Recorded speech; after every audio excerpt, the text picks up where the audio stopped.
Assalamualaikum warahmatullahi wabarakatuh. Perkenalkan, nama saya Gabianiko Fadiansyah. Pada kesempatan ini, saya ingin mempresentasikan hasil pembuatan custom foto yang saya kerjakan sebagai tes PKL dari Ubik. Sebelum itu, mari kita Easy go.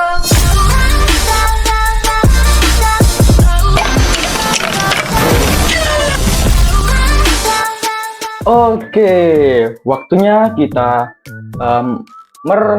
mempresentasikan Odo. Astaga, bentar.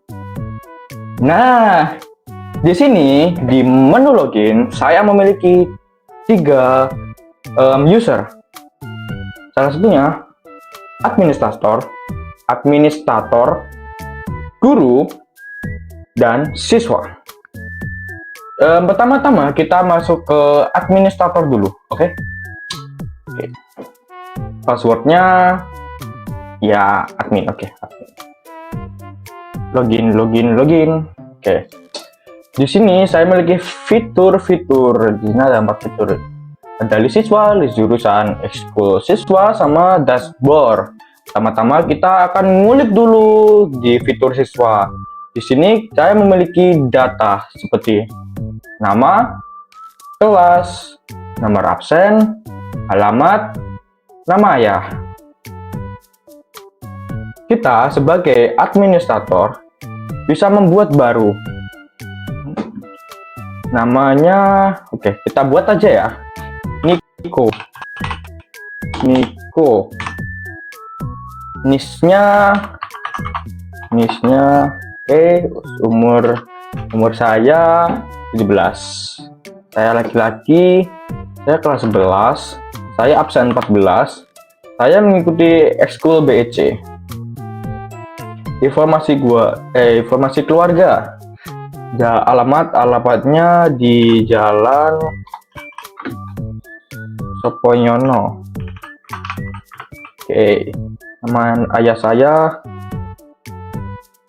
Winarto, ibu saya C. Nilai IPA.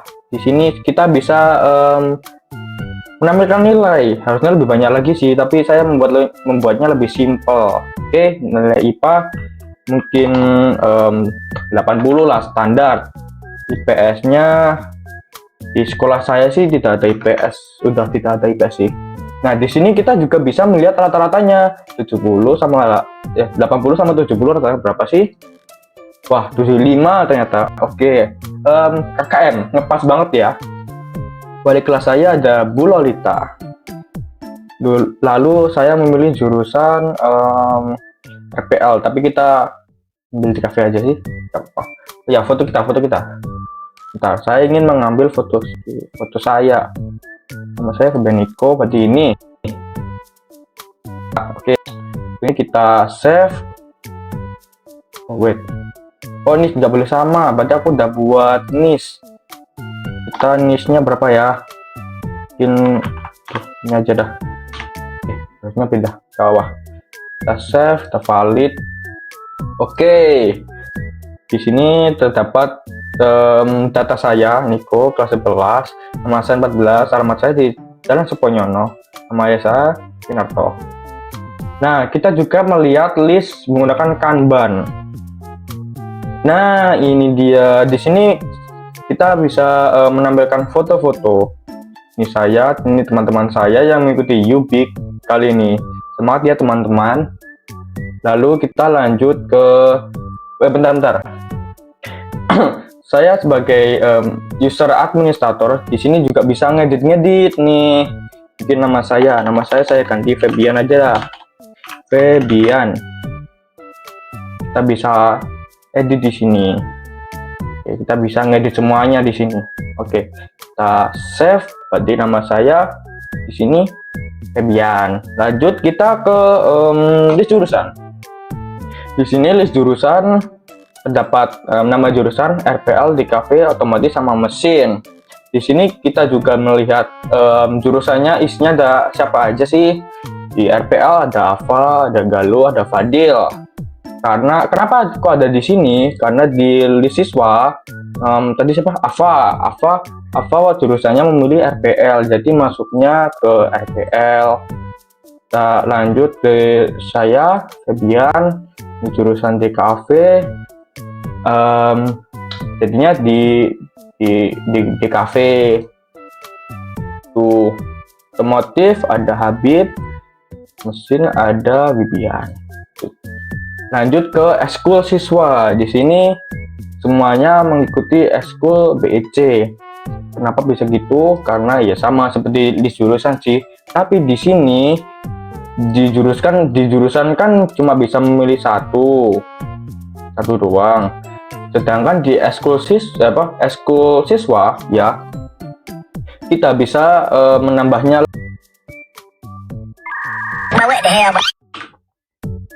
Aduh, walah weh, kameraku mati tiba-tiba stuck kameranya. Oke, mari kita lanjutkan. Tadi di jurusan siswa cuma bisa milih satu, dan sedangkan di ekskul siswa kita bisa memilih lebih banyak lagi. Kita contohkan lagi, di jurusan kita bisa milih satu, sedangkan di ekskul kita bisa memilih lebih banyak. Ada PEC, ada basket. Saya tambahin lagi deh, ada basket, lalu mungkin bahasa Jepang,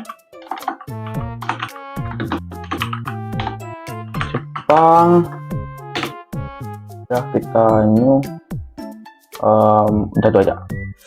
Mungkin bisa nambahin bahasa Jepang sama basket.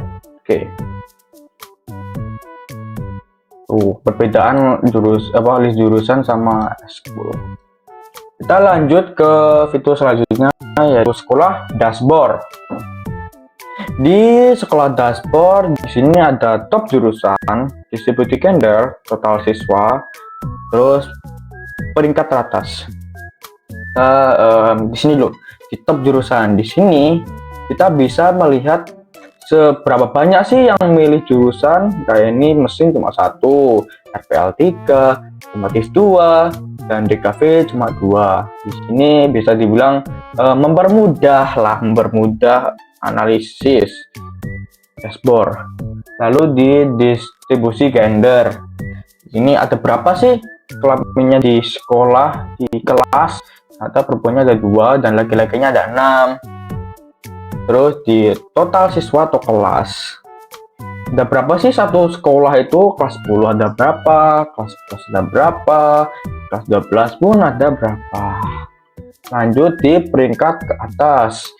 Di sini peringkatnya itu mengikuti nilai rata-rata. Yang nilainya tertinggi itu 100 Ava, nilainya tertinggi 8, 9, 13, 11, 10 ya. Tuh, lanjut kita, oh iya, lupa fitur satu lagi. Di search kita bisa memanggil seperti mungkin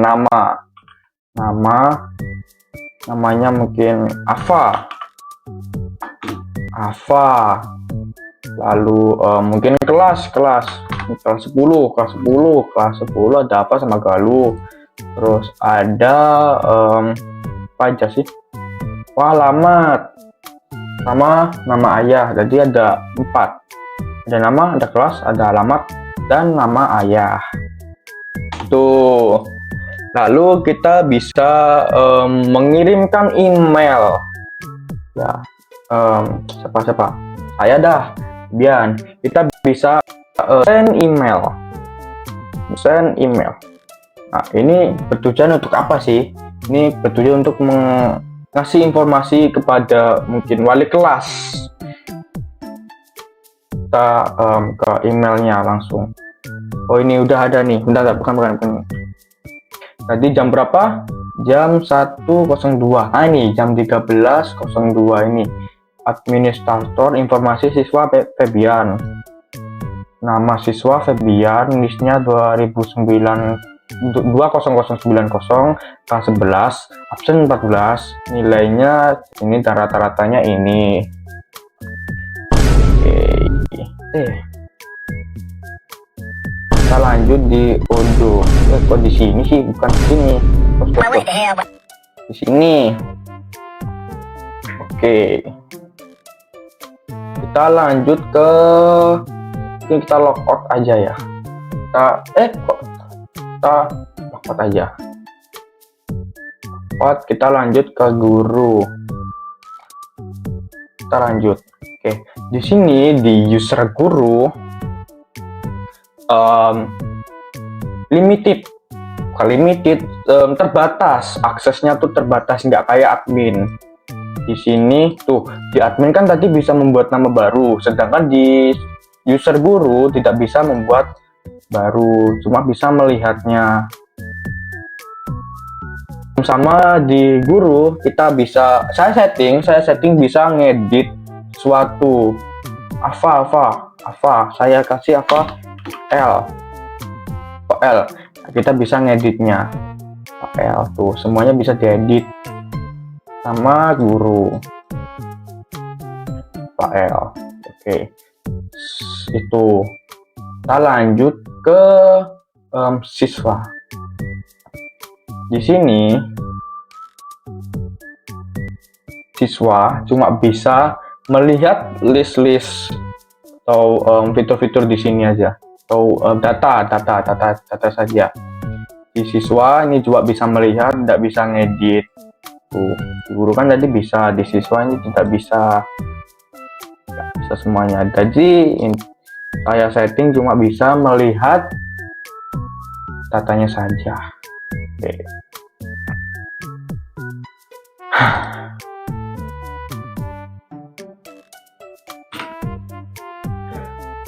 Akhirnya kita sudah sampai penghujung presentasi dan ingin saya tutup. Sebelum itu, saya ingin merefleksi diri sendiri dan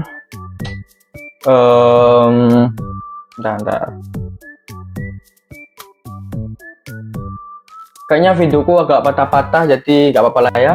Oke, saya ingin merefleksi diri saya sendiri selama proses pengerjaan proyek ini.